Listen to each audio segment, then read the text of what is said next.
she wouldn't stop.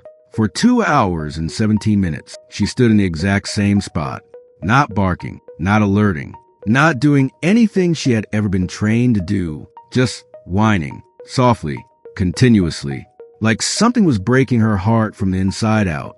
One beat of silence. And here's what makes that so deeply unsettling. This was Koda, a dog who had never whined on the job.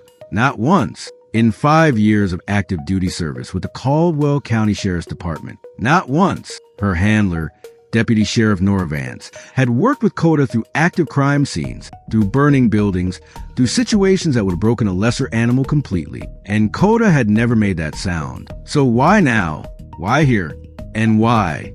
When Deputy Vance finally looked down at the ground where Koda was standing, did the hair on the back of her neck stand completely upright? Stay with me, because what was eventually found beneath that ground didn't just answer those questions. It unraveled something that an entire community had accepted as settled truth for 8 long years. And it proved, once again, that sometimes the only one brave enough to tell the truth is the one who cannot speak. Now, before I tell you what they found, and I will tell you everything, you need to understand the circumstances that brought Nora and Koda to that specific location on that specific morning. Because this didn't happen by accident, or maybe it did. That's the part that still makes investigators pause. It was a Tuesday in late September, the kind of morning that feels borrowed from summer, warm, golden, deceptively peaceful. Caldwell County, Tennessee. Population just under 12,000. The kind of place where people know their neighbors by first name and still leave their doors unlocked. Nora and Koda were not supposed to be in that area at all. They had been routed to cover the eastern side of town, a noise complaint near the Old Mill District. But the call was resolved before they arrived. So Nora made a decision, the kind of small, unremarkable decision that changes everything. And she rerouted through Crescent Ridge Road, just to check in on a property that had been flagged 3 weeks earlier for suspected trespassing. A routine drive-through. 5 minutes, tops. That was the plan. But Koda had a different plan entirely. Pause. And that wasn't even the strange part yet. Nora Vance was 38 years old. Compact. Precise. The kind of person who thought in checklists and moved through the world with quiet efficiency. She had grown up in Caldwell County, knew every road, every ridge, every family name on every mailbox. She joined the sheriff's department at 22, fresh out of criminal justice school, with the kind of idealism that either survives a job or gets swallowed by it. In Nora's case, it survived. She had been decorated twice, once for her response to a structure fire in which she pulled 2 children from a second-floor window, and once for locating a missing elderly man with dementia who had wandered nearly 4 miles from his home in a January snowstorm. She was not a headline chaser. She was not ambitious in the political sense. She was just somebody who showed up completely every single day. Her colleagues described her with a phrase that kept coming up in every interview I found about this case. Nora notices things. That was it. Nora notices things. She had been partnered with Koda for 5 years. She requested the K-9 partnership after a case in her 3rd year on the force. A missing child case that was eventually resolved, but that took 17 agonizing days and exposed every limitation of standard patrol work. She had sat in the briefing room after that case closed and said to her lieutenant, quietly, "If we had a dog, we would have found her in 4 hours. I want the dog." She got the dog. Koda was a German shepherd, black and tan. 72 pounds of focused, precise, magnificent working animal. She came from a breeding and training program in eastern Tennessee that had supplied K-9 units across 4 states. Her training file ran 43 pages. She had been certified in tracking, evidence detection, cadaver work, and building searches. Her scores across every discipline were in the top 8% of her entire training cohort. But what the numbers didn't capture, what they never capture, was Koda's temperament. She was, by every account, one of the most emotionally attuned working dogs anyone in that department had ever encountered. She read people the way other dogs read scent. She would sit beside grieving family members without being prompted. She would position herself between Nora and anyone who felt threatening before Nora had consciously registered the threat herself. Nora once said in an interview, "I don't think Koda is just smart.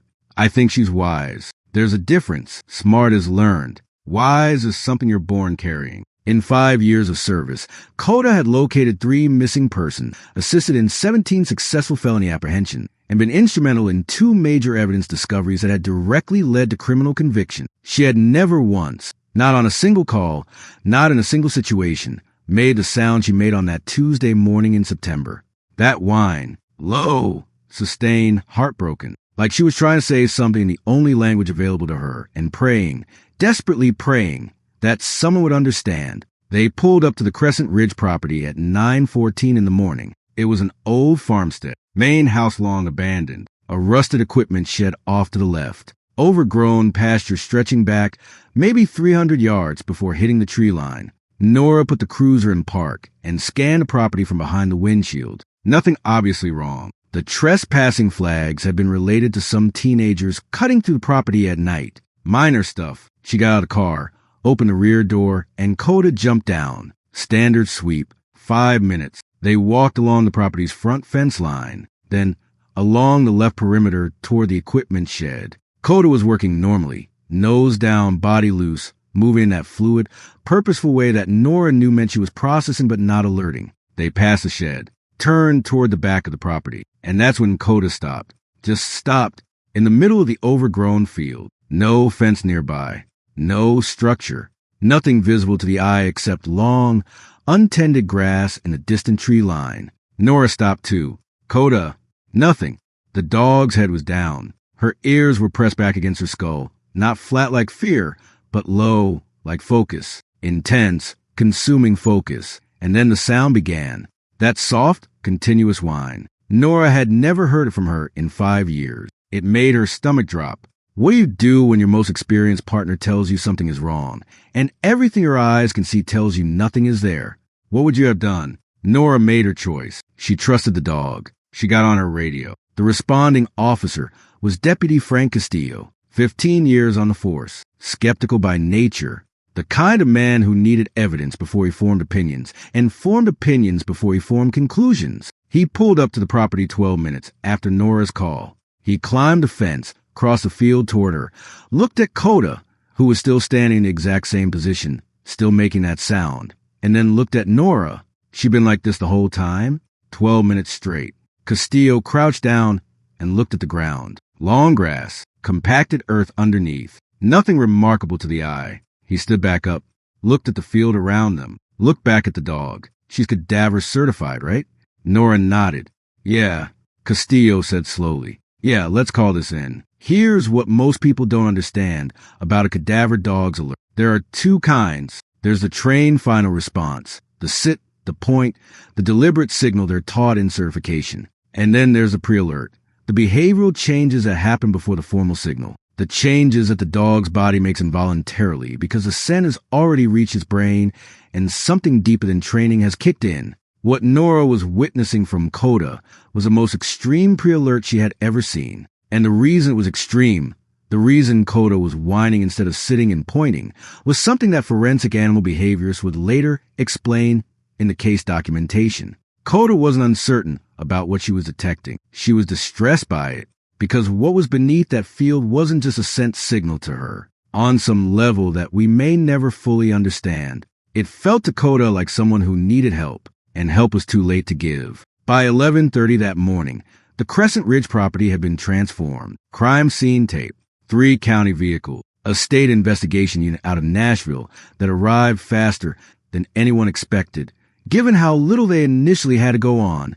The lead investigator was Special Agent Darius Cole, 44 years old, 20 years in state criminal investigation. He had worked cold cases, organized crime, and human trafficking networks across 3 states. He was not a man who showed alarm easily. But when he stepped onto that field and watched Koda, who was now on a long lead, still fixed at that same patch of ground, still making that low, aching sound, he turned to his field coordinator and said one thing: get me ground-penetrating radar. Today, the GPR unit arrived by early afternoon. Ground-penetrating radar, for those unfamiliar, sends electromagnetic pulses into the earth and reads the reflections that come back. It can detect anomalies in soil density, changes in composition, voids, things that don't belong. The technician ran the unit in a grid pattern across the area where Koda had been focused. On the 3rd pass, the screen changed. The technician called Cole over without a word, just turned the screen toward him.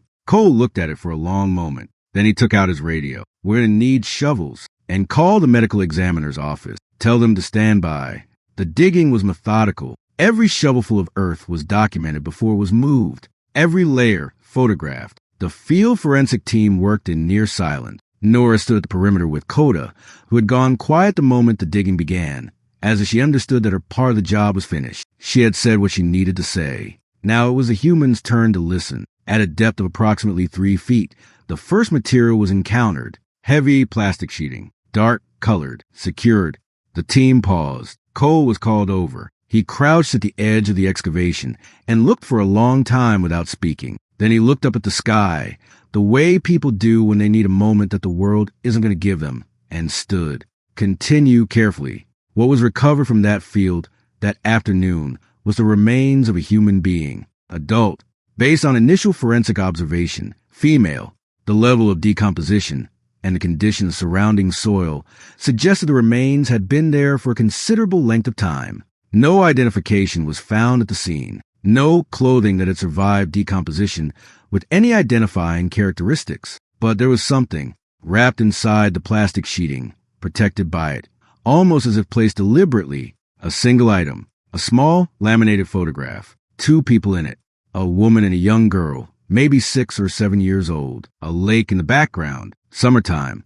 The woman was laughing at something just off camera. The photo was damaged but not destroyed. Cole held in the evidence bag and looked at it for a very long time. He had been doing this job for 20 years. He had learned not to project, not to assume. But something about that photograph, the laugh, the lake, the little girl, made his jaw tighten. Because somewhere, that little girl had grown up, and she probably still didn't know why her mother never came home. The identification process took 11 days. DNA analysis, cross-referencing against the state missing persons database, federal records, dental record requests from surrounding counties. On the 11th day, a match was confirmed. The remains belonged to a woman named Sylvia Drummond, 34 years old at the time of her disappearance, reported missing from Caldwell County in October, 8 years earlier. Nora remembered the case. She hadn't worked it directly. She was still in general patrol at the time, but she remembered it.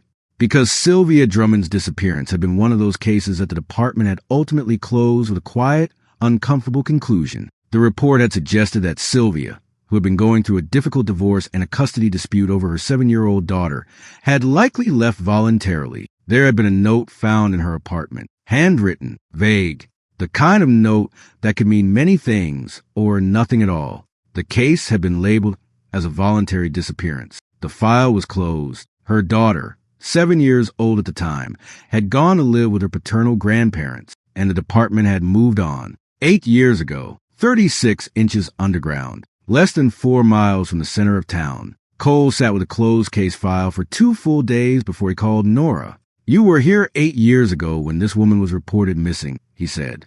"I was," Nora answered. "The note, the one they found in her apartment. Did you ever see it?" Nora was quiet for a moment. "No.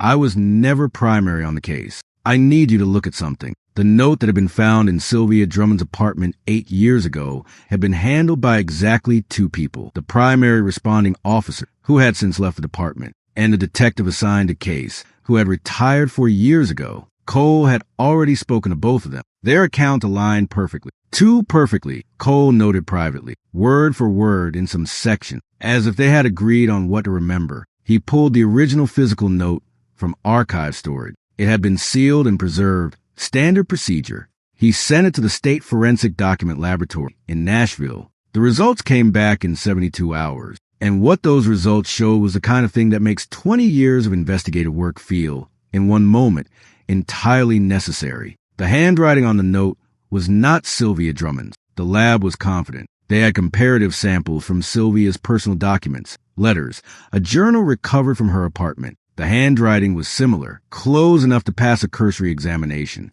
But it was not hers. Someone had written that note. Someone had written it, placed it in her apartment, and used it to close a missing persons case before anyone looked too hard. And that someone had known with precision exactly where Sylvia Drummond was, because they had put her there. The arrest came 23 days after the discovery in the field. I won't detail the full chain of forensic and investigative work that led to it here. That story deserves its own hour. But I will tell you that the evidence assembled by Cole's team was, by his own description, Overwhelming physical evidence, digital records, financial transactions, a storage unit that had been rented 3 months before Sylvia disappeared and emptied 3 weeks after. 2 individuals were charged. One of them was a name that people in Caldwell County recognized. One of them had attended a candlelight vigil for Sylvia Drummond 6 months after she disappeared and had spoken about how much she would be missed. Sylvia's daughter was 15 years old when the arrests were made. Her name was Clara. She had spent 8 years being told her mother had chosen to leave, had grown up quietly wondering what she had done wrong, why she hadn't been enough. She found out the truth on a Wednesday morning from her grandparents, who received a call from victim services before the press release went out. I don't know exactly what Clara felt in that moment. Nobody could. But her grandmother later told a reporter one thing. She cried for 2 hours, and then she stopped and she said, "I always knew Mama didn't leave me." Koda was never officially called a hero in any department document. 9 units rarely are. Their work is logged, filed, attributed to the broader team. But the people involved in this case, every single one of them, knew exactly what had happened on that Tuesday morning. A dog had stood in a field, had refused to leave, had made a sound that nobody had ever heard from her before, and had waited patiently and persistently until the people around her did what she needed them to do. Nora Vance was asked in a follow-up interview whether she had ever doubted herself during those initial 12 minutes, standing in the field with Koda, waiting for backup, not knowing what was beneath them. She thought about it for a moment. Then she said, "Not for 1 second. Not with Koda. When she tells me something matters, it matters. I stopped second-guessing that dog about 4 years ago. Best professional decision I ever made." A small private ceremony was held by the Sheriff's Department the following spring. Koda received a formal commendation, framed, mounted, placed on the wall of the K9 unit's facility. Clara was invited. She stood in that room with the people who had found her mother. She shook Nora's hand, and then she crouched down in front of Koda. The dog looked at her, those calm, steady eyes that missed nothing, and Clara said, in a voice just barely above a whisper, "She would have loved you." I keep coming back to one detail in this story. That Tuesday morning had not been planned. Nora and Koda were not supposed to be on Crescent Ridge Road. A noise complaint was resolved early. A small decision was made. A different route was taken. And Koda, this extraordinary, irreplaceable animal, did what she had always done. She paid attention to everything around her, to the earth beneath her feet, to a truth that had been buried, literally buried, and that had been waiting patiently for someone willing to stop and listen. 8 years. Sylvia Drummond was 34 years old. She had a daughter who loved her. She had a photograph of a summer afternoon at a lake. She was real. And for 8 years, the world had been told a story that wasn't true. A piece of paper, a forged note, a closed file, and yet the earth remembered. Koda knew. I think there's something that this story asks all of us, quietly. Are we paying attention? Not just to the dramatic moments, not just to the obvious signal, but to the quiet ones. The dog that won't move, the person who keeps asking the same question, the detail that doesn't quite fit. Sometimes the truth isn't hidden because it's invisible. Sometimes it's hidden because the people who needed to see it simply didn't stop long enough to look. Koda stopped. For 2 hours and 17 minutes, she stopped. And she waited for someone to trust her. What truths are waiting for us to do the same? If this story is still sitting with you right now, if you're still thinking about Koda standing in that field or Clara's voice at that ceremony, I want you to know that's exactly what this channel is for. These are real stories. Stories about loyalty that doesn't give up, about truth that refuses to stay buried, about the animals in our lives who, without a single word, sometimes say everything. I want to hear from you in the comments. What moment in this story affected you the most? Was it Koda refusing to leave that spot? Was it Clara at the ceremony? Or was it that detail about the forged note, the lie that held for 8 years until a dog said no? Tell me. I read every single comment on this channel. Every one. And I have to ask, because this comes up so often with these stories. Have you ever had a dog that seemed to know something? A dog who acted strangely before something happened, who fixated on a person or a place in a way that turned out to mean something? Share your story below. You'd be amazed how many people have experienced something they still can't explain. If this story was worth your 30 minutes, and I hope with everything I have that it was, please hit the like button right now. It is the single most important thing you can do to help stories like this one reach the people who need to hear them. And if you're not yet part of this community, subscribe right now, because I promise you this channel will never waste your time. Every story here is crafted, researched, and told with the care and respect that the people inside it deserve. One last thing, the next story coming to this channel, I'll give you 3 details and nothing else. A retired search and rescue dog, a locked room in an abandoned house, and a name written in dust that matched a case file that had been sealed by court order for 14 years. That story is coming, and you are going to want to be here when it does. Subscribe, stay close. I'll see you then. To Koda, and to every working dog who has ever stood over a truth that the world wasn't ready for, thank you.